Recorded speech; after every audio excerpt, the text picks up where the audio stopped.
With regard to funding this year's budget, the House will be sending over, we believe, on Wednesday, a proposal that would pass the defense appropriations bill for the balance of the year, reduce spending $12 billion. We think it's a credible, sensible proposal, and I hope the Senate will take it up rapidly and pass it before Friday. The Budget Act requires the President to submit a budget.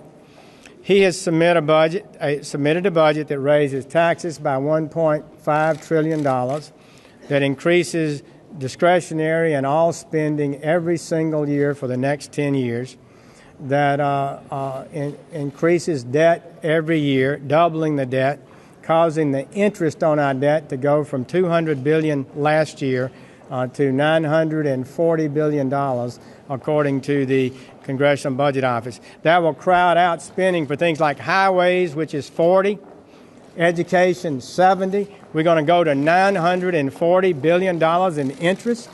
This is why we're on an unsustainable path, as every witness has said. Every witness has told us that. There has been an indication that people at the White House and Democratic leadership are willing to let the government shut down, calling to mind the statement that Howard Dean made 10 days or so ago. But John Boehner has worked very hard to avoid that, and at the same time to fund the military for the remainder of this year and continue the House's efforts to achieve significant savings by offering, as the leader said, this continuing resolution that could be adopted by the end of this week. And I hope that the people at the White House and Democratic leadership will pick up this idea of acting responsibly and join Speaker Boehner in this effort. And on the question of the long-term debt, most of the important players are on the field. The Bipartisan Debt Commission has made a recommendation for $4 trillion. Paul Ryan has made a recommendation of how to deal with the long-term debt.